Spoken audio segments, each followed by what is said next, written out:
Hallelujah, praise the Lord. आमीन, hallelujah, praise the Lord.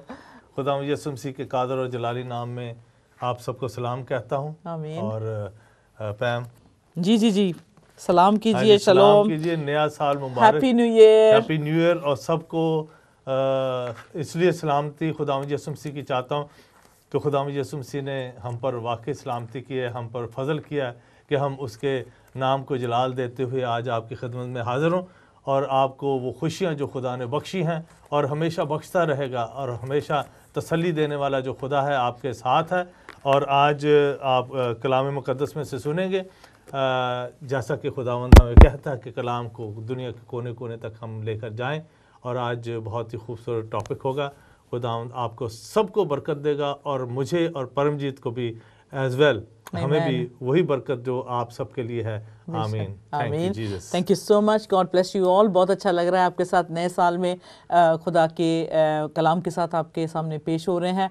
और सबसे पहले उन सब अजीज़ों का शुक्र अदा करना चाहते हैं जिन्होंने through out the year support दिया है, इस चैनल के वेल विशर रहे हैं, दुआओं के ज़रिए, अपने पैसे के ज़रिए, फाइनेंशियल हेल्प के ज़रिए।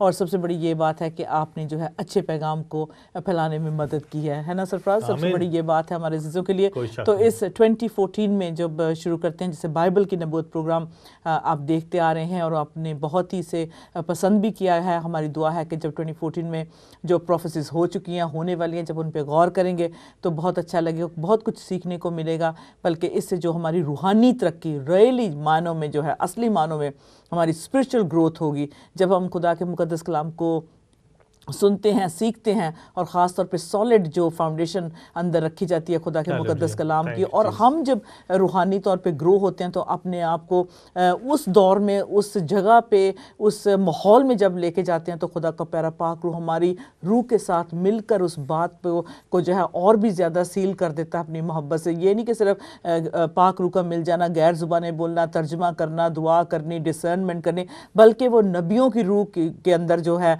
झांक कर देखना कि उनमें क्या ऐसी बात थी कि वो इतने इंस्पायर हुए कि खुदा के पाक कलाम को उन्होंने लिख डाला। और वो भी ऐसा कि जो नबूवत उन्होंने की, जो प्रोफेसीज की, वो किस तरह से फुलफिल हुई या होने वाली हैं। सो उम्मीद रखती हूँ कि आज के प्रोग्राम से सिर्फ जो है आप क्या कहते हैं कि प्रोग्राम को व्यू करने वाले नहीं होंगे, बल्कि आज हम उस जगह में अपने आप को रखेंगे जहाँ मायका नबी, क्योंकि अभी हाल ही में क्रिसमस मनाने के दौरान जिसमें मैंने कहा यसाया नबी, मीका नबी, मायका नबी, होसेया और किंग हिजकिय्याह, आहाज, ऐसे लोगों पे मतलब गौर करने का वक्त है और मौका भी मिला है। तो उम्मीद रखती हूँ कि आज जब हम थोड़ा स्टडी करेंगे looking at the profit mica and specially his जो प्रोफेसीज हैं, जो उनकी जो नबूवत उन्होंने की, किस तरह से आज भी हमारे लिए कितना बड़ा वो माने रखती हैं। वेरी मीनिंगफुल मैं कहती हूँ कि सब्जेक्ट है आज का, सीखने के लिए हम सब के लिए बहुत बड़ा मौका होगा। सरफराज दुआ के साथ इसको आगे लेके चलते हैं। बहुत अच्छा आपने ये जो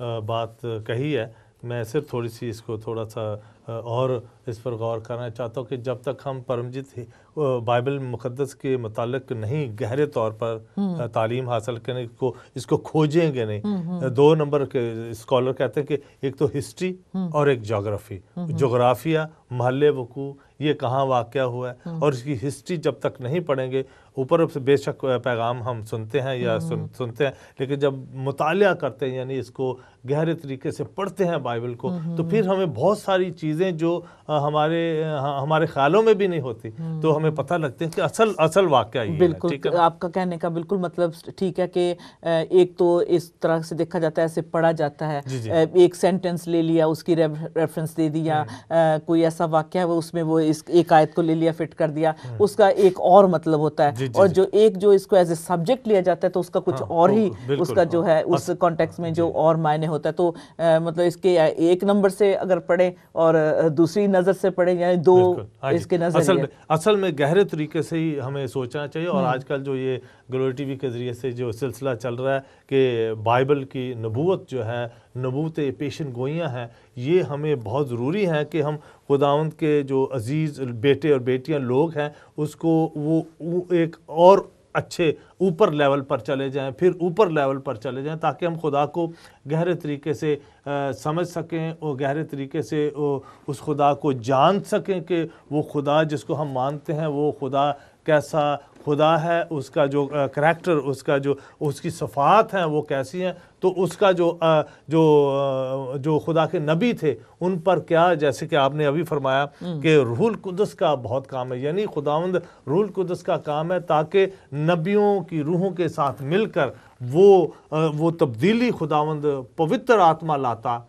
है ताकि लोग उस बात को सच्चाई से समझ सके। जो नबी, झूठा नबी और सच्चा नबी है कि वो खुदा के असल जो उसका पैगाम है उसको देना और कौम के लिए, इंसानों के लिए खिदमत करना। तो अजीज बहनों भाई दुआ करते हैं, जी शुरू करते हैं। आज के कलाम को खुदावंद के सामने रखते हैं, आज की सब बातों को, क्योंकि ये खुदा का कलाम है।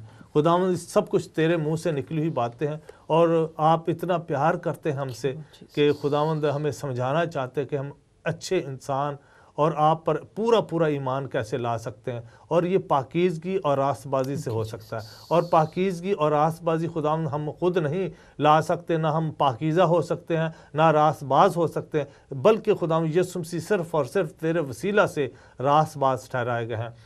तेरा शुक्र हो, तेरी तारीफ़ हो खुदावंद। जब हम खुदावंद पढ़ते हैं हमारी अकल और दराई को खोल ताकि इसको समझ सकें और इस पर अमल करने वाले हों। और खुदावंद बहुत सारी रूहें बचें, बहुत सारे लोगों पर इसका असर हो। प्यार खुदावंद तेरा कलाम बगैर असर किए हुए नहीं वापस आता। प्यार खुदावंद तेरे मुंह की बात जहाँ जाती है खुदावंद बगैर असर के नहीं लौटती। तेरा शुक्र हो खुदावंद, परमजीत के साथ हो, मेरे साथ हो खुदावंद, और आप जो सारे अजीज़ हैं खुदावंद यीशु मसीह यहाँ बैठे आज ग्लोरी टीवी के सामने घरों में बैठे खुदावंद स्टडी कर रहे हैं, दुआ में बैठे हुए हैं खुदावंद, तेरे नाम को जलाल दे रहे हैं खुदावंद, तुझे प्यार कर रहे हैं। प्यार खुदावंद उनके साथ खुदावंद रहम का हाथ उन पर बढ़ा प्यार खुदावंद, और बड़ी बरकतें दे खुदावंद। आपने इस दुआ को सुना है और कबूल किया है अपने प्यारे मीठे यीशु नासरी नाम में, आमीन। सचमुच खुदा का दिल की गहराइयों से शुक्र बजा लाते हैं क्योंकि उसका कलाम जिंदा है और जो ज़िंदगी और हमें रोशनी बख्शता है।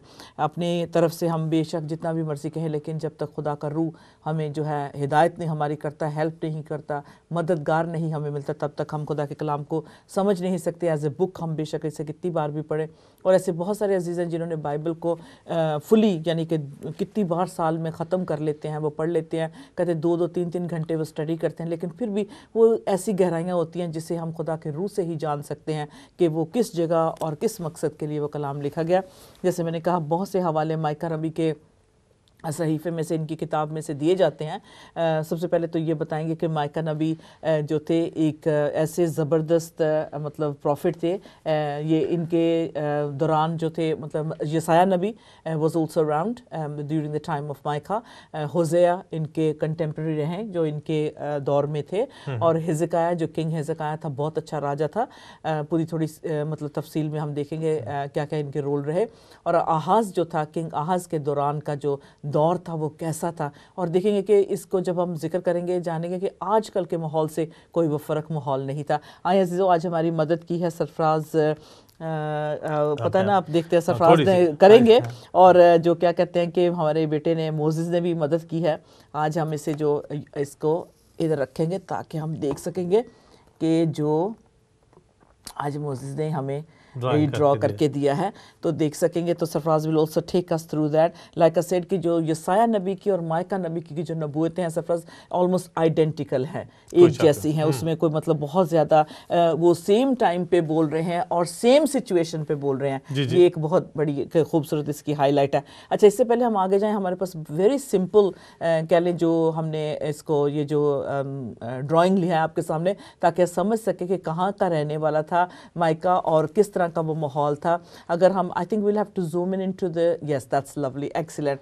Well first of all thank you Moses for helping us to do this. Sarfaraz, अगर हम शुरू करें मेडिटेरेनियन सी की तरफ से चलते चलते ऊपर फिर यरूशलेम तक पहुंच जाएंगे ताकि हमें समझ आ जाएगी कि ये माइका नबी कहाँ रहते थे और किन को एड्रेस कर रहे थे और उस वक्त का माहौल क्या था।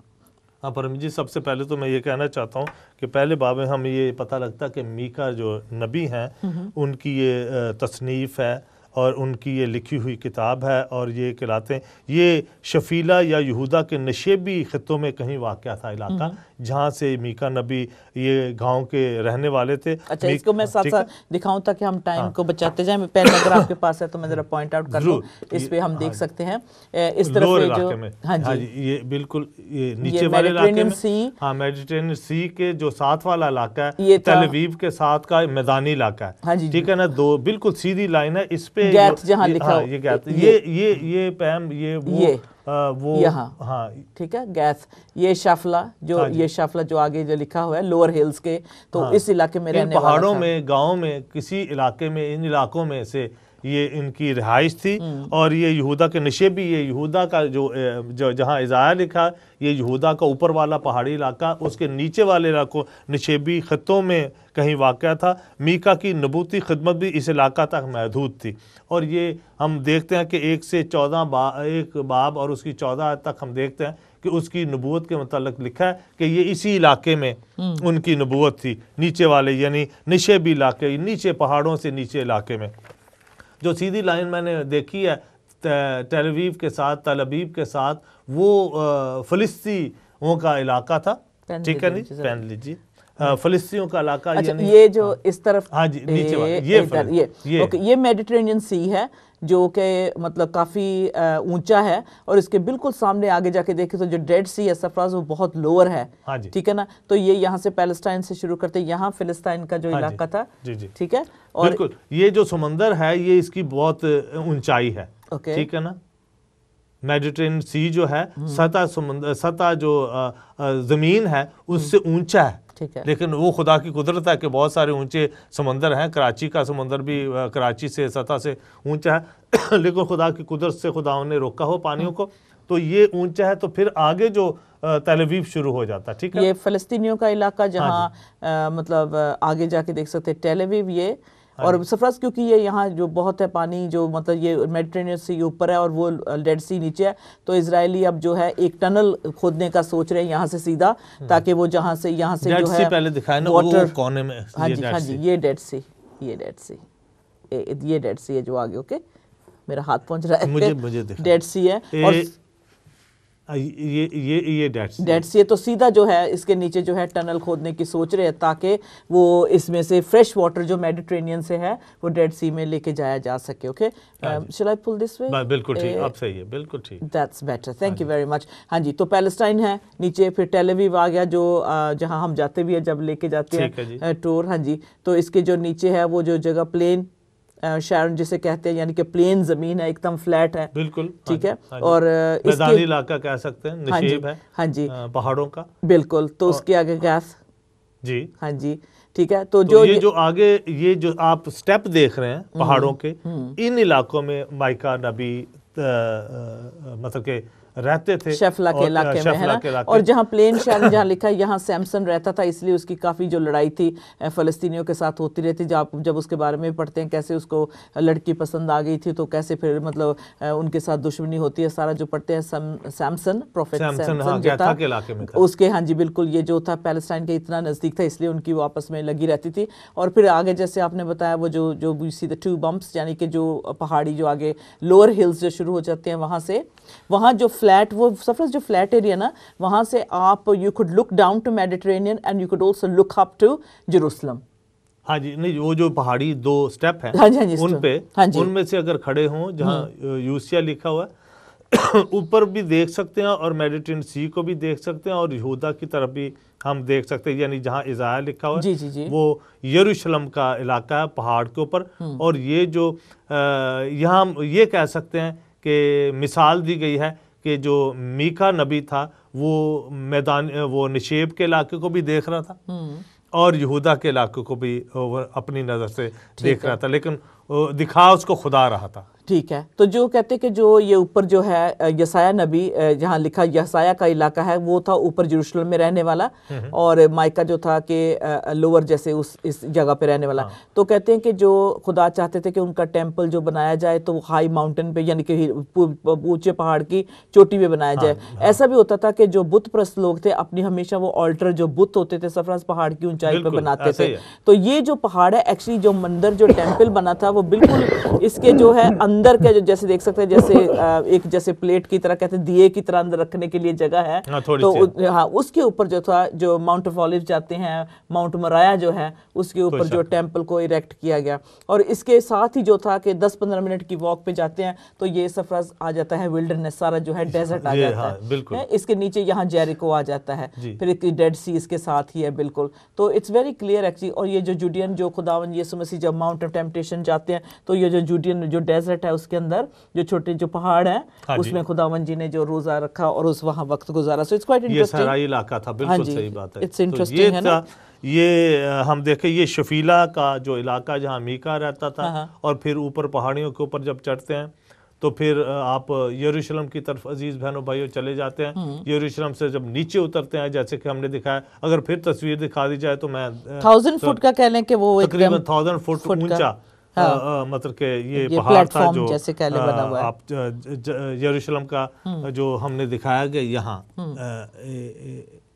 ये जो है तकरीबन इन पहाड़ों से, जो नीचे पहाड़ हैं इनसे 1000 फीट ऊंचाई है।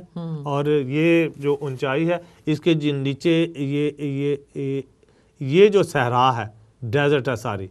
और फिर नीचे आप ये जो डेड सी है वो जमीन से कई फुट जमीन से नीचे है। तो अब ये जो पानी हमारा मेडिटेरेनियन से यहाँ चूंकि ये सूख रहा है, हाँ जी बिल्कुल, इस तरफ से लेके वो टनल बना रहे हैं, या नहर कोई ऐसी खुदाई की जाएगी या कोई पाइप लगाए, जो भी कुछ करेंगे तो इसराइली जो गवर्नमेंट है वो यहाँ डेड सी को बिल्कुल सूखने नहीं देना चाहते। और ये यहाँ से यहाँ से एक टनल बनाई जाएगी, नीचे से नहर या कोई ऐसी चीज़ जो सीधी जा करके ये डेड सी है, इसके अंदर पानी फिर से दोबारा भरा जाएगा, ताकि ये चूँकि डेड सी जो है वो नमकीन पहाड़ों का एक सी है, जहाँ हम देखते हैं कि जब हम जाते हैं तो डेड सी में लोग नहाते भी हैं और बड़ी प्रोडक्ट वहाँ से बनती हैं।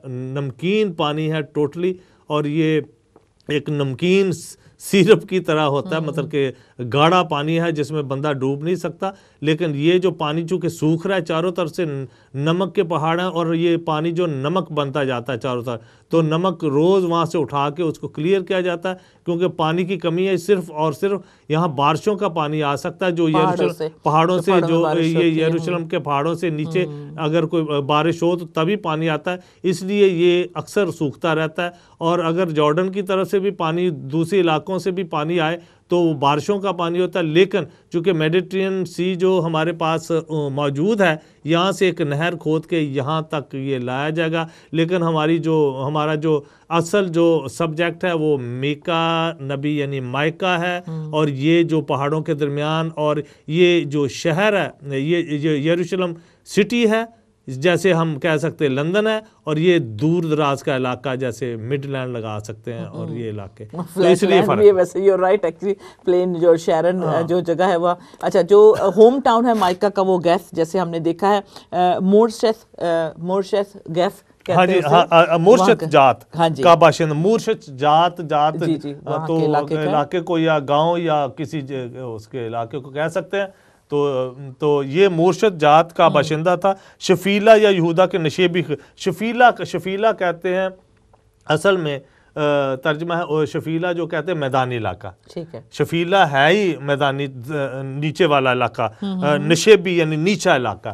तो ये पहाड़ों से नीचे वाले थोड़े से इलाके, यानी जो यरूशलेम सा उसके नीचे इलाके में रहता था। तो ये बात हम क्लियर हो जाती। सॉरी मेरी, हाँ जी, माइका नबी का जो एक्चुअली जो इसमें जो उनकी जो मिनिस्ट्री है, जो उनकी जो कह ले कि वो ऑर्डिनरी लोगों के लिए, आम लोगों के लिए, जो वो सोशल जस्टिस के लिए उनकी जो तड़प है, इसमें जो देखेंगे कि किस तरह से वो अपने मतलब according to the book of Micah के मतलब ओवरऑल निचोड़ क्या है, वो क्या है इसमें फ्रॉम 1 to 3 चैप्टर्स में देखेंगे। फिर आगे के जो 4 to 5 या 6 to फर्दर जो चैप्टर, उसमें कैसे कैसे उसकी अपनी वो बताता है कि किस तरह से वो सोशल जस्टिस के लिए जो है लड़ता है। इसमें दो चीज़ें हैं कि वो एक तो खुदा के प्यारे पाक रूह जी से उसको मतलब जो मिल रहा है, और दूसरा अपनी रूह से वो जो तड़प रहा है। तो दोनों मिलकर जो है एक मतलब कैसा ऐसा खूबसूरत जो कहते हैं जिसमें जिसके पास दुख होते हैं अगर वो खुदा के साथ लगा रहे तो उसका अंत, उसका अंजाम बहुत खुशी से मतलब उसे नसीब होता है, खुशी मिलती है।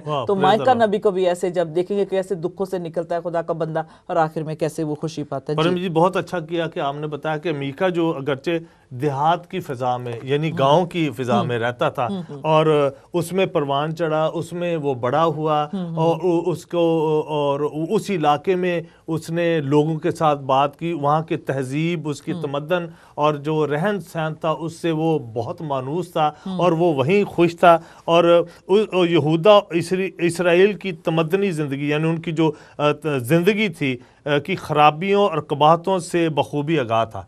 लेकिन ये बात जो हमें गौर करना चाहिए, जो खुदा का सच्चा खादम है और जो सच्चा नबी है वो कौम की जो हालत है उस पर गौर रखता है। तो इसीलिए बहुत सारे जो नबी हमने देखे हैं कि जो मीका है, उसके हमअसर आमूस है, होजाया है, होसी है और फिर यसाया है, ये जो लोग हैं ये कौम की तरफ यानी कौम पर ओवरऑल जो उनका है सियासी नजर भी रखते थे कि सियासत पर भी उनकी नजर होती थी। और 700 साल पहले जो ये सब कुछ है, बिल्कुल 7 साल प्लस कह लें, या जब हम यसाया नबी का भी कहते हैं कि नबूवत हुई कि या वर्जिन शल के पर्सन है जो हम अभी पढ़ कहते हैं। और माइका नबी की भी जो बात पूरी होती है कि जब बैतलहम में लॉर्ड जीसस पैदा हुए तो जो मतलब निजात देने वाला डिलीवरर जो था, जो आने वाला था, वो उसकी जब नबूवत माइका नबी करते हैं तो सरफराज वो उस वक्त वो पूरी हुई, क्योंकि इसको हमने पिछले सब्जेक्ट में मतलब पिछले प्रोग्राम में देखा था, उस वक्त पूरी हुई जब पोल टैक्स के लिए मरियम को और यूसुफ को आना पड़ा। और मतलब आज हम रोते हैं कि जी जब पोल टैक्स यहाँ इंग्लैंड में इसकी बात जब चली थी तो बड़े लोगों ने शोर मचाया था, अभी पोल टैक्स नहीं, हमने नहीं देना, ये काउंसिल टैक्स नाम लिखाओ और टैक्स दो। हाँ, तो इस उस वक्त भी जो था ये नबूवत उस वक्त पूरी हुई जब वो पोल टैक्स यानी कि सीजर अगस्टस ने जो ऑर्डर दिया था तो उन्हें यरूशलेम जो था आना पड़ा, वहाँ लॉर्ड जीसस की पैदाइश हुई, जिसके बारे में माइका नबी ने ये बात पूरी की। और ये बड़ी अच्छी बात है कि उन्होंने ना ही सिर्फ सरफराज खुदावंद के पैदा होने की बात की है, बल्कि जो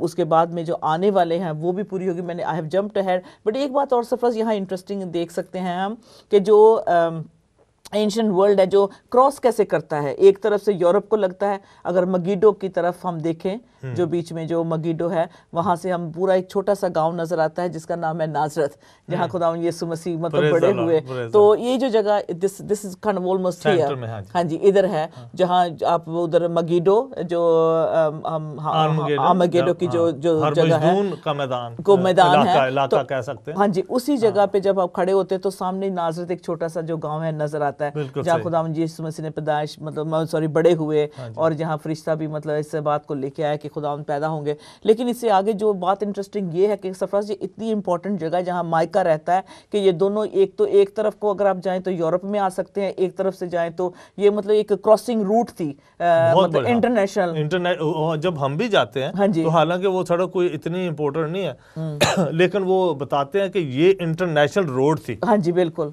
मतलब ट्रेडर्स के लिए मोटरवे था। हाँ एग्जैक्टली, आप भी जब मतलब अगर ऑन द रोड अगर आपने क्रॉस करना है you have to go through that. तो ये जो है दोनों वर्ल्ड्स को कनेक्ट करती है, यूरोप को भी करती है और एशिया को भी करती है। सो इट्स अ वेरी मतलब प्रोफेटिक। मैं यही बता देना चाहता हूँ कि ये जो नीचे हम कह रहे थे ना कि यहाँ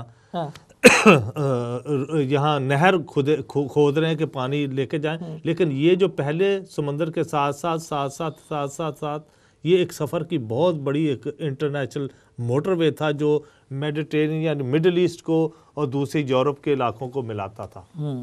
तो और आप भी देख भी सकते हैं कि यरूशलेम से जब जाते हैं तो जो डेजर्ट नज़र आ रहा है साथ में, जहाँ Jericho it's only 10 minutes walk, drive करके जाए तो 5 मिनट में सामने आपको वो सारी जो डेजर्ट नज़र आना शुरू हो जाता है। तो इसलिए जो है कि ये दोनों जगह देखें बहुत अच्छी तरह से कनेक्टेड। और ख़ास तौर पर जब 12 कबीले थे जब सरफराज, उसमें जो थे 2 ट्राइब जो थे वो यरूशलेम में चले गए और बाकी के जो 10 थे वो जूडा में तब्दील हो गए। तो अब जो कि जूडा का जो वजन है वो बहुत ज्यादा है इसराइल में, सॉरी 10 जो इसराइल जोडा एंड इसराइल, 2 कबीले यहूदा और 10 कबीले इसराइल। तो अब देखिए माइका का जो बोझ है वो जो कौम के लिए मतलब लोगों के लिए सोचता है, इनजस्टिस जो हो रहा है ना क्या कहते हैं इंसाफी जो हो रही है उनके साथ, उस पर हम गौर करेंगे कि किस लिए उसने जो है मतलब क्या आवाज उसने उठाई है। आगे हम जब इसका मतलब ये हुआ परमजीत के मीका नबी जो इसलिए पॉपुलर है, इसलिए हम उसकी पेशन गोइयों को पढ़ते हैं, इसलिए किताब को बड़ा उसको एक ख़ास मकाम है बाइबल मुक़द्दस में, ओल्ड टेस्टमेंट में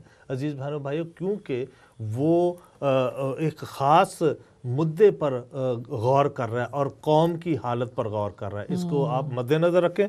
और इसीलिए हम देखते हैं परमजीत के वो 4 बाब और 10 आयत में वो फतवा दे देता है इसके ऊपर, ठीक है, फतवा देना कि ये होना चाहिए, इसको होना चाहिए, अगर नहीं होगा तो फिर क्या होगी, फिर खुदा की सज़ा के लिए हमें तैयार रहना चाहिए। तो ये जो 4 बाब और 10 आयत आमूस इशाया की तरह इस बात भी निगाहों में उसको, इन बातों को, ये बातें जो हम करने वाले हैं ये नबी को चुभनी चाहिए। अगर मेरे पास एक सफर चार्ट है, अगर वो उसको दिखाया जाए स्क्रीन पे तो हम देख सकते हैं कि जैसे चैप्टर्स का हम जिक्र कर रहे हैं तो उसमें मतलब क्या हालात, ये देख सकते हैं जो बुक ऑफ मायका डिवाइडेड है पोर्शंस में, तो इसमें पूरा मतलब बताया गया कितने साल, 25 ईयर्स 25 साल तक के जो नबूवत जो प्रोफेट मायका ने काम किया, और 735 से 710 BC तक, और उनका टाइम लिखा हुआ है, वो जगह कौन सी थी, जुडिया एंड इजराइल में थे। ये जो उनके जो टॉपिक्स से जो हिस्से में बटी हुई है ये किताब, और उनका मेन फोकस क्या था, क्योंकि उस वक्त जो बता सकते हैं आपको कितनी बेइंसाफी हो रही थी, कितनी डिवीजन थी, और ख़ासतौर पे जो किंग आहज था जो उसका कज़न था, अज़ाया का कज़न था, उसके वजह से जो थी बहुत प्रॉब्लम्स हुई थी, ज़बरदस्ती से जो गरीबों के हक थे उन्हें लिया जा रहा था। और जैसे सरफराज ने बताया कि जब शहर में, इसी को भी रखेंगे स्क्रीन पे, जब शहर में बहुत सारी, कोई भी जो गुनाह होता है, कोई भी बर्बादी का जो निशान होता है, हमेशा शहर से उठता है और वो बाकी के जो कंट्री को जो खराब करता है। तो वही माहौल था मायका के वक्त के दौरान। यसाया क्योंकि वो यरूशलेम में रहता था, बड़े लोगों के साथ उठता बैठता था, और मायका जो था एक कंट्री मैन था, कह ले कि एक देहाती बंदा था, लेकिन दुख उसका और यसाया का एक जैसा था। जो हुजाया ने कहा वही मायका कह रहा है, वही जो क्या कहते हैं यसाया कह रहा है। तो देख सकते हैं कि जो पहले जो चैप्टर्स, जैसे सरफराज स्लोली हमें is gonna take us through कि किस तरह से वो चैप्टर्स डील करते हैं। जब हिजकिय्याह का जब दौर था, जो राजा हिजकिय्याह था उस वक्त मायका के दौरान, वो बहुत अच्छा था Sarfaraz, he was a very good king. जो आहज था उसने बहुत सारी मतलब बदकारी फैला दी थी, यहाँ तक कि जो खुदा के लोग थे, चुनी हुई बनी इस्राएल कौम थी, उन्हें बुत परस्ती पे जो था मजबूर करने लग गया था। वो लिखा है यहाँ, इसने अपने जो अखजिया था, इसने अपने माँ बाप की तरह बुतों की परस्तिश को फरोग दिया। जब वो खिड़की से गिरकर बीमार हुआ तो उसने अकरून के देवता यानी बाल जबूब से ये पूछने को भेजा कि क्या वो सेहतयाब होगा कि नहीं। हम 2 सलातीन यानी सेकंड किंग और उसका 1 बाब 1 आयत में 2 तक देख सकते हैं ना। खुदा ने एलियन नबी के जरिए पेशन गोई करवाई कि वो पलंग से नहीं उठेगा बल्कि मर जाएगा। ये अखजिया था। अखजिया ने यानी अपने माँ बाप के जो उसका बाप भी ऐसा, उसको और परवान चढ़ा दिया। तो यानी उसने एक किस्म का ना वो एक सरकारी मजहब बनाने की उसको कोशिश की कि नहीं आम कर दिया जाए इसको, यानी ओपन कर दी जाए, यानी खुदा से दूरी को ओपन कर दिया जाए, यहोवा खुदा को मानने की दूरी, जो कुछ कर रहा करो। और वो जो उस पर मेन जो था अखजिया बादशाह, उसकी मैंने अभी पढ़कर सुनाई कि असल में इब्रानी का लफ्ज़ भी है अखजिया, और उसका मैं यहोवा ने पकड़ लिया है, यहोवा ने उसको फिर अच्छी तरह पकड़ा, ठीक है ना। और अखियब जो था एजबल का बेटा, एजबल का बेटा था, ठीक है ना। एजबल भी आपको पता है, एजबल कितनी मतलब कि वो वेरी कंट्रोलिंग स्पिरिट थी उसमें। हाँ, और वो इसराइल का अजीज बहनों भाइयों 8वां बादशाह था। इसके नाम और इसके किरदार एक दूसरे बिल्कुल मुख्तलिफ है।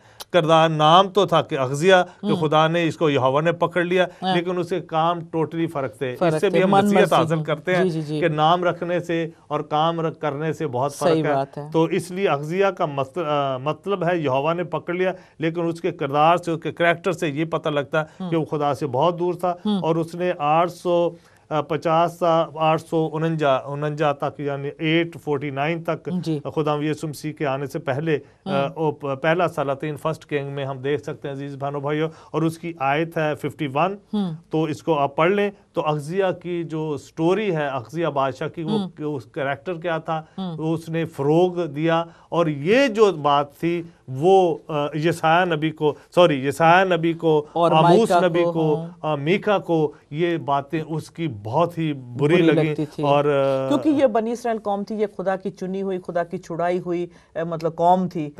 खुदा इनकी खुद जंग लड़ता था, ये खुद नहीं लड़ते थे। तो अब जब वो इस तरह का राजा जो है इनको बदकारी, मतलब इतनी ज्यादा इंजस्टिस इनजस्टिस होने लगा।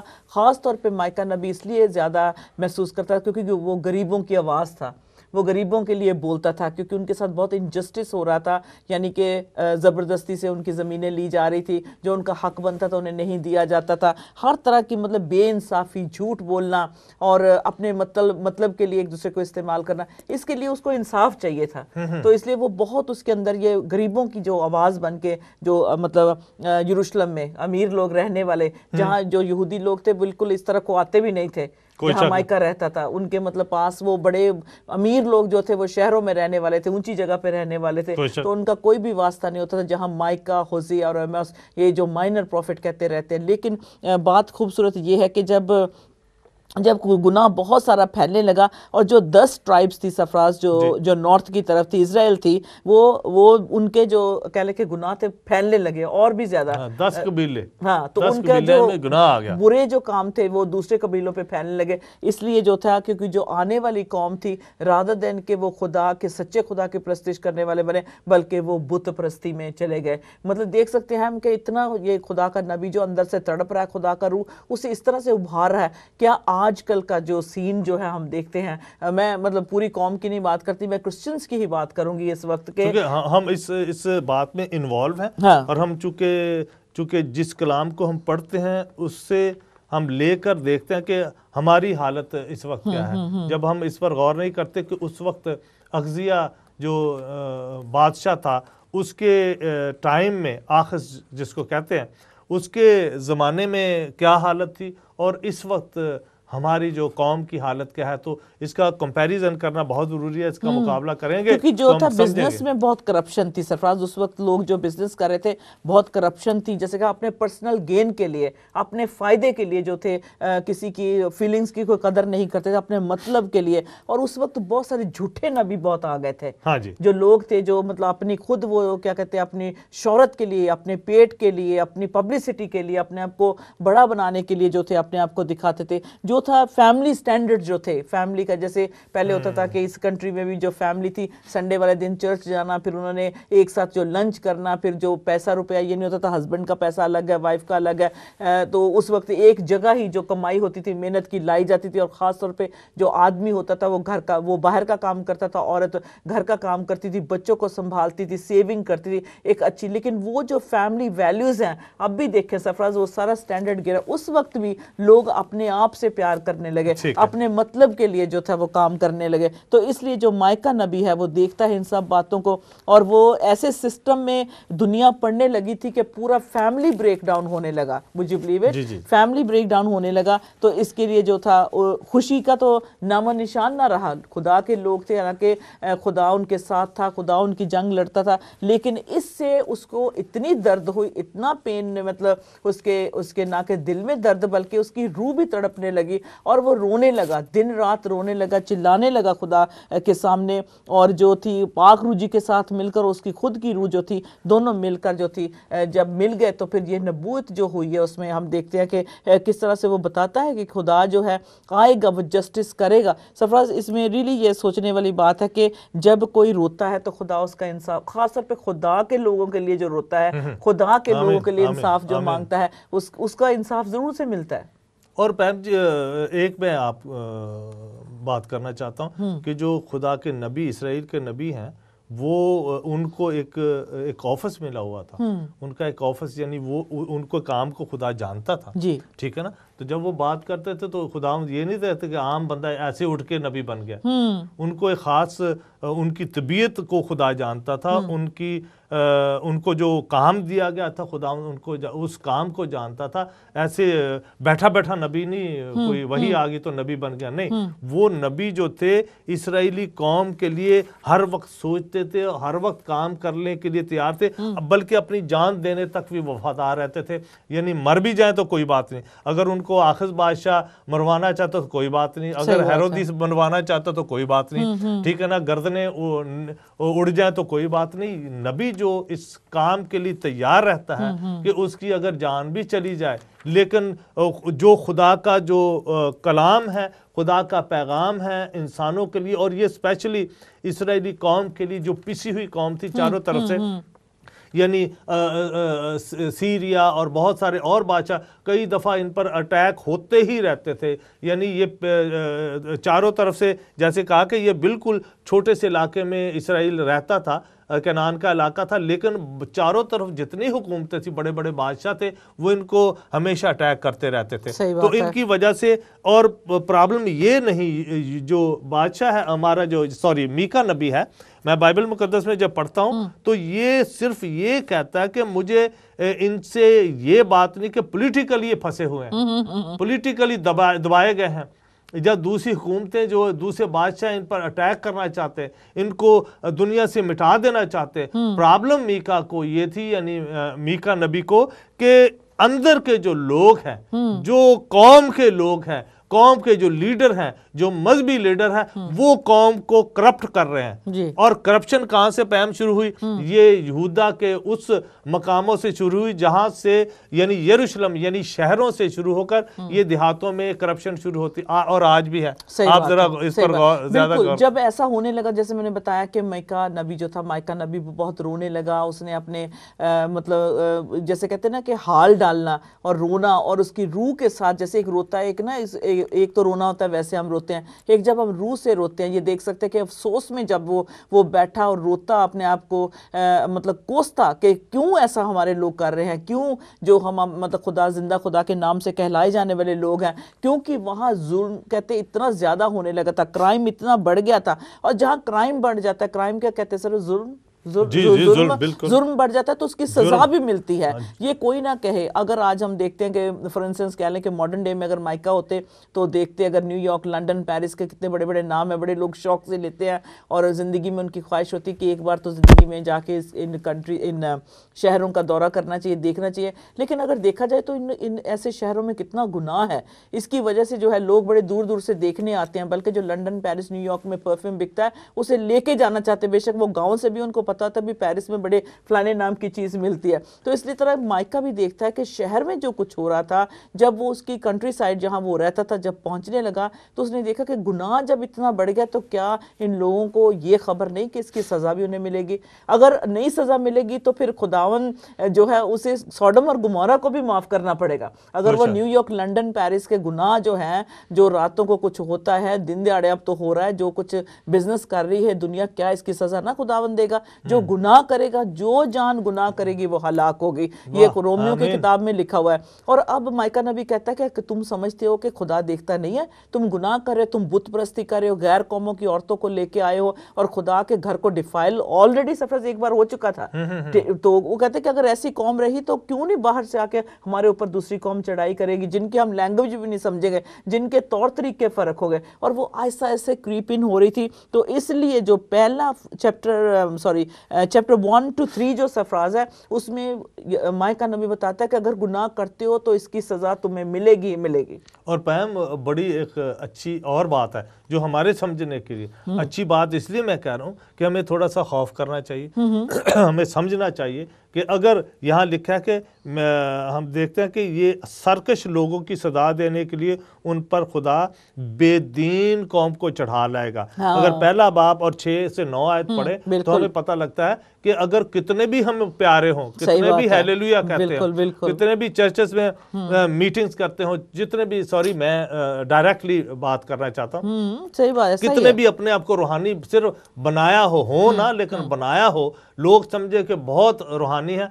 लेकिन अंदर से अगर करप्शन खत्म नहीं होगी तो खुदा क्या लिखता है, एक बाप उसकी शायद में लिखा है कि खुदा एक बेदीन कौम को अपने सरकश लोगों की सजा देने के लिए उन पर चढ़ा लाएगा। नतीजतन वो क्या नतीजा निकला? वो शुमाली सल्तनत में जो इस्लाम पसंद पंचम की लूट और गारत गरी और इसराइल के पाया सामरिया की हतमी तबाही की वाज़ह पेशन गोई करता है। दोनों सामरिया भी और ये दोनों ही इलाके फिर तबाही का शिकार। यहाँ तक के वो जो सजा है उसको जो गाँव के जो नाम है उनके नाम ले लेके एक एक को वो सजा सुनाता है कि अगर तुम जो अपने कामों से बाज ना आए, सच्चे जिंदा खुदा की प्रस्तिश ना की, जैसे खुदा के कलाम में लिखा है वैसा तुमने ना किया तो तुम्हारी सजा भारी होगी। सो एक तो 3 से चैप्टर तक तो हमें ये मिलता है वो खुदा के वो जगह से से बात कर रहा है जहां लोग रह रहे हैं, और लोगों से, दो बातों से वो कलाम कर रहा है। एक तो जो गांव में, जो शहर में रह रहे हैं, उनके नाम ले लेकर उनको कह रहा है कि तुम्हें सजा मिलेगी। दूसरा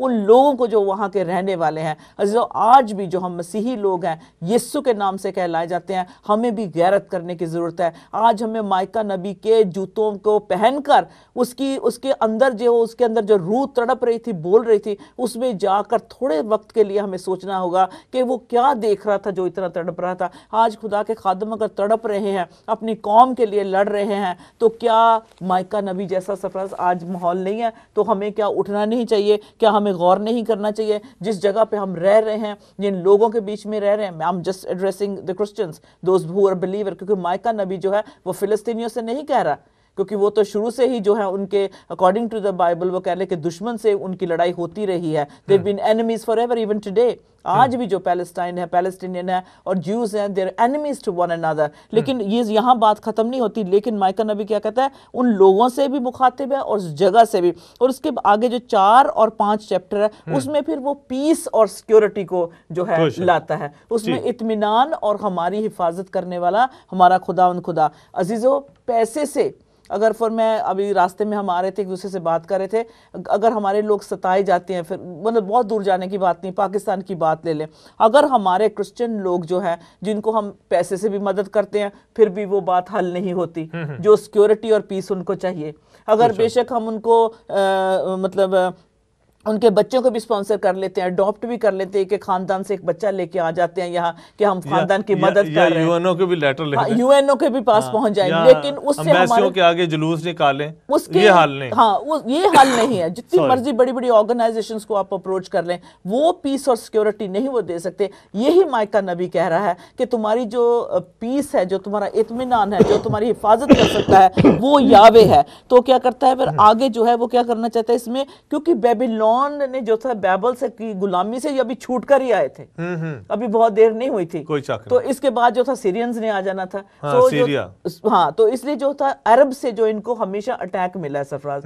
और एंड टाइम्स में भी जो होगा, जो आखिरी नबूवत भी है, उसमें भी जो है अरब वर्ल्ड, जैसे प्रोफेसी में देखा हमने, 83 साम में देखा, फिर हम इज़ीकियल 38 39 पढ़ते हैं, आखिर में भी जो ये अरब वर्ल्ड है, इन्हीं से जो है अटैक मिलने वाला है, इन्हीं से ही अटैक होना। ये शुरू से ही जो है, आई डोंट नो, मतलब अकॉर्डिंग टू द बाइबल पूरी हिस्ट्री में भी देखे तो हमेशा जो लड़ाई लगी रही है अरब्स के मतलब जो तरफ से जो है इजराइल के साथ ले लें, और इवन दूसरी कौमों के साथ भी बड़ी बेइंसाफी होती है, आप और हम सब जानते हैं। अब ऐसी सेंचुरी में तो है नहीं कि हमको पता नहीं कि क्या हो रहा है, लेकिन ये बादशाही को जो था कायम तो अब हो चुकी थी। ये कबीले तो बेशक आपस में डिवाइड हो गए थे, लेकिन उनका जो एक कॉमन जो बात थी, कॉमन सिन क्या था कि खुदा के खिलाफ थे वो, मतलब जो अपनी बुत परस्ती शुरू कर दी। जैसे आप देख लेंगे फैशन में है, सैबत भी रखें या ना रखें, टोटली अमेरिकन कह लें, अमेरिका को हमेशा इल्जाम दिया जाता है कि अमेरिकन जो उनका जो तौर तरीका है उनका हो गया है दुनिया में, Americanism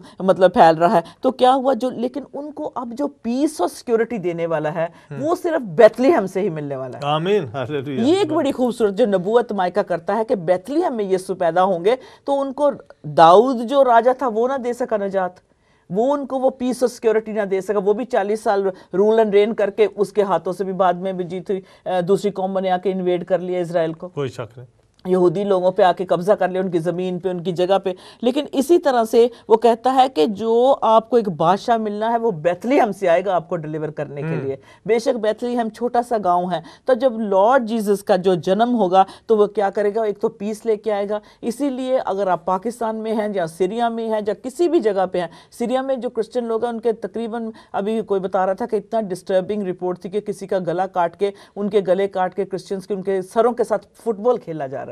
Oh my God. Can you imagine कि मतलब जो क्रिश्चियन लोग हैं उनके साथ जो परसिक्यूशन हो रहा है बिकॉज दे क्रिश्चियंस, उनके गले काट के सर काट के फुटबॉल की तरह उन्हें ट्रीट किया जा रहा है। कई बार हम देखते हैं कि अगर उनके किसी कोई जू उनके हाथ आ जाए या कोई अमेरिकन आ जाए, कैसे उसके गले में रस्सी डाल के उसको घसीटते हैं स्कूटर के पीछे। इंटरनेट पे ऐसी ऐसी बातें होती कि देखा नहीं जाता, मतलब खुदा के कहते हैं कि हम मतलब अपने गॉड के नाम में इनको जो है हम कत्ल करते हैं, गर्दन उतार रहे हैं, फिर इंटरनेट पे उनकी तस्वीरें डाली जाती है, छोटे छोटे बच्चों को मतलब बेहुदा हरकतें उनके साथ की जाती हैं।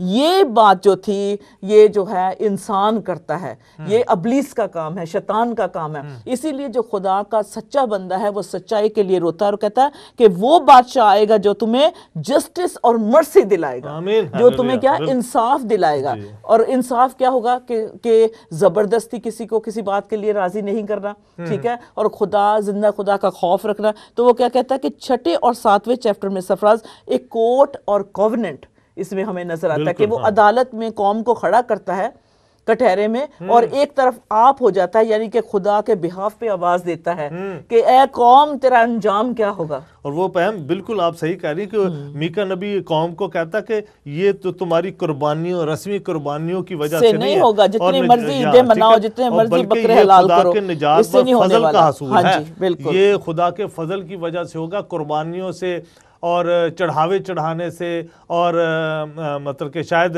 हम चंदा देने से या दाई यकी देने से। और ये बातें तो ये तो एक शरीयत के जो लॉ है, खुदा का हुक्म है, लेकिन अपनी तबीयत और करैक्टर अपनी उसको बदलने, करप्शन को दूर जब तक नहीं करेंगे। और ये करप्शन सिर्फ ये नहीं है परमजीत, करप्शन सिर्फ ये नहीं कि कौमी मजहबी करप्शन भी थी, वो मजहबी करप्शन भी एक मजहबी करप्शन भी है जो झूठे नबी, झूठे नबी और बड़े बड़े लीडर पैदा हो जाए मजहब में। और वो जो गरीब इलाका था यरूशलेम से नीचे वाला शफीला का इलाका था, जो उर्दू में शफीला कहते हैं, शफीला कहते हैं और इंग्लिश में, तो उस इलाके में जो ये बुराई बढ़ती जा रही तो गरीब इलाकों में भी है। इसका मतलब ये हुआ बुराई हमेशा अमीरों से निकलती है, हम इसमें देखते हैं, और अपने बड़े बड़े लोगों से, बड़े बड़े शहरों से निकलती है। अपने मतलब के लिए वो दूसरे मतलब जो कहते हैं कि अच्छी पोजीशन में होते हैं या जिनका नाम हो तो उनके साथ मिल जाते हैं। हाँ। और अपनी कौम के बिहाफ पे वो अपने पेट को भरते हैं, अपनी कोठियां बनाते हैं, अपने बच्चों को अमेरिका भेजते हैं, उनका प्रमोशन करते हैं। हाँ। इसी तरह माइका नबी के दौरान भी हो रहा था सरफराज,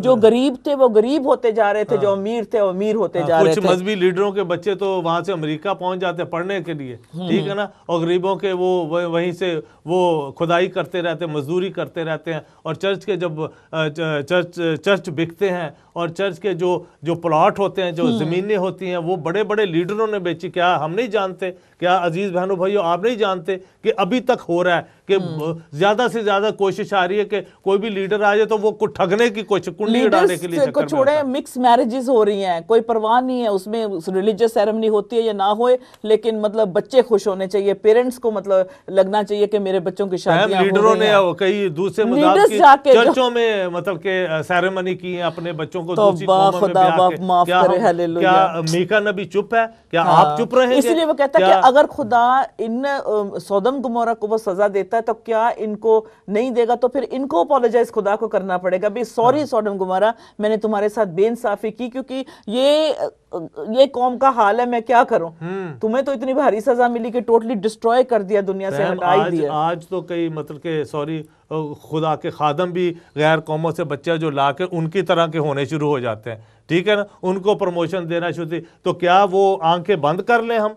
क्या आप आंखें बंद कर लेंगे? क्या वो अगर आंखें बंद करते हैं तो हमें ये दुआ करना बंद करना पड़ेगा, जैसे तेरी मर्जी आसमान पे पूरी होती है जमीन पर भी हो। ये दुआ नहीं आप कह सकते। हाँ, फिर आसमान पर हो, जमीन पर ना हो। अच्छा, आगे बढ़ते हैं सरफराज। करप्शन इतना ज्यादा बढ़ गया कि मतलब जो तीसरा चैप्टर है अच्छी तरह मतलब एंड हो जाता है कि यरूशलेम में रूलर रेन होगा और वो खुदा के मतलब वही जो खुदावंद यीशु मसीह पैदा हुए बैतलहम में, वही इंसाफ लेके आएंगे, वही जो है इंसाफ दिलाएंगे। तो क्या थी जो करंट जो सिचुएशन थी उनकी, वो इतनी करप्शन में थी कि उसका जो अंजाम था बहुत बुरा ही था। लेकिन फिर भी जब खुदा के सामने जो माइका नबी जब बात करता है तो वो कहता है कि खुदा ही इन बातों को आके डिस्प्यूट जो है, जो कुछ हो रहा है, इसे वो ही सेटल कर सकता है। तो क्या हुआ, वो एक्चुअली वो मैंने कहा इंटरसेशन करने लगा, यानी कि दरमियानी बन गया, रोने लगा। तो आज अगर हम मतलब कलाम को फैलाने के लिए जो है 1 2 3 4 10 12 20 30 बंदे लगे हैं,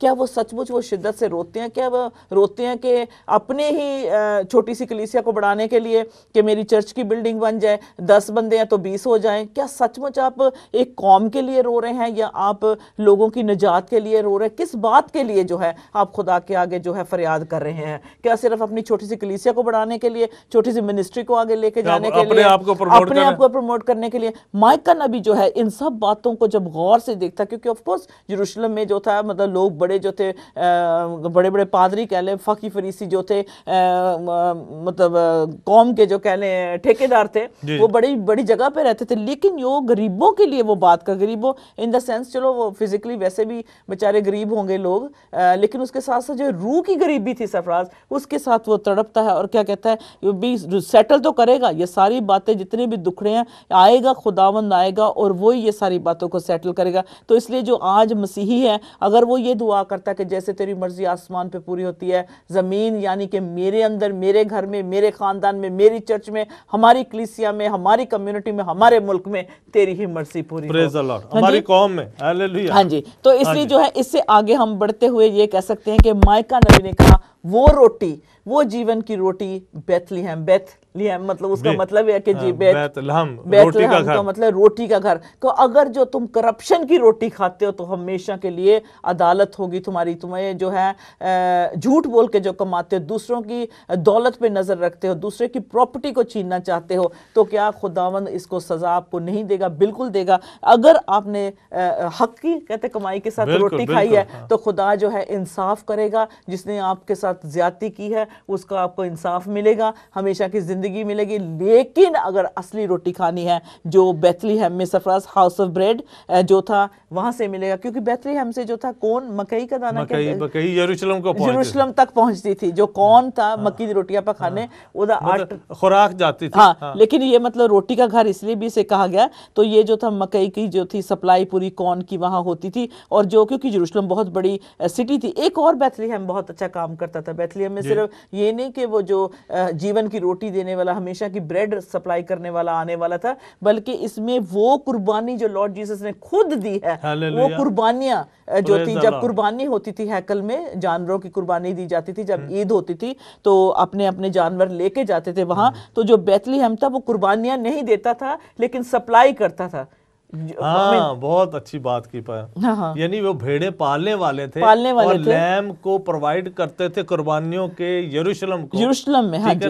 लेकिन कुर्बानी बैतलहम में नहीं होती थी बल्कि यरूशलेम में होती थी। हाँ जी। और ये इससे ये पता चलता है कि जो सिर्फ माइका नबी ने सिर्फ ये नहीं बताया कि वो आएगा, लेकिन उसके जो बेथलीहम के जो काम थे, जो मतलब डेविड की वो सैक्रिफाइस से नहीं वो काम था, यानी कि वो जो जीवन की रोटी जो पैदा होने वाला था वो उसका भी बता दिया कि वो पैदा होगा। फिर उसके बाद जो है जो कुर्बानी की निशानी है वो जानवर वहां से तैयार होते थे, प्रिपेयर होते थे, टेंपल के लिए दिए जाते थे। और ये खुदावंद यीशु मसीह की सेकंड कमिंग को जो है वो नबूवत देता है, और जो अभी पूरी नहीं हुई, अब सॉरी पूरी हुई है। हाँ। लेकिन सेकंड कमिंग जैसे जब जस्टिस देना है, वो आखिर अदालत होनी है वो, लेकिन ये भी जो सैक्रिफाइस वाली भी है, वो जो बेथलीहम ने ही उस रूलर को सप्लाई किया है। सप्लाई इन द सेंस के उसी मुकद्दस जगह पे बेथलीहम में खुदावंद जी आए हैं जहां बचाने वाला भी वहां, और जो था हमेशा कफारा देने वाला भी, जिंदगी देने वाला भी, इत्मीनान लाने वाला भी, वो जो था बेथलीहम में आना था। सो माइका नबी जो है बहुत अच्छी हमें क्लियर पिक्चर देते हैं, और ये नबूतें जो है खुदा का शुक्र है कि पूरी हुई है, और जो खुदा का रूह हमेशा जो कहता है इंसाफ करता है। थोड़ा सा वक्त रह गया, आगे हम देखते हैं कि जो 6 और 7वें चैप्टर में जो बताया हमने कि मतलब अदालत लगती है, खुदा के बिहाफ पे वो बोलता है, और सारी बातें जैसे मैंने कही कि बेशक तुम रास्तबाज नहीं अगर होते, कुर्बानियां लेके आते, जैसे आप 10% चर्च में देते हो, लेकिन हरकतें आपकी झूठ बोलना, तफरके डालना, प्यार से ना रहना, अच्छा नहीं किसी के लिए कहना, बुग्ज करना, मतलब उल्टी सीधी सोचे हरकतें करना, तो खुदावंद कहता है कि वो आपकी कुर्बानी से खुश नहीं है। इसमें वो क्या बताता है कि माइका कहता है कि तुम बेशक यरूशलेम जाते हो ईदें मनाने, बड़ी बड़ी सैक्रिफाइसेस लेके जाते हो, अगला पिछला ईद मनाने जाते हो, अच्छे अच्छे कपड़े खरीदते हो, जितना पैसा होता खर्च देते हो, और बड़े से बड़ा जानवर, अच्छे से अच्छा, बेहतर से बेहतर हेल्थी जानवर सैक्रिफाइस के लेके ले जाते हो। कहता हमारा खुदावन जो है कुर्बानियों से नहीं बल्कि रहम और फजल से खुश होता है। बिल्कुल ऐसे हालेलुया, वो मर्सी रहम से खुश होता है, हिलम रहम और इंसाफ का खुदा है। हालेलुया। तो क्या हुआ, वो कहता है कुर्बानियों से नहीं रहम से खुश होता है। तो इसलिए जो है बेशक सरफराज जो जस्टिस होता है, जो इंसाफ है वो किया जाता है, और मर्सी रहम जो होता है वो दिया जाता है।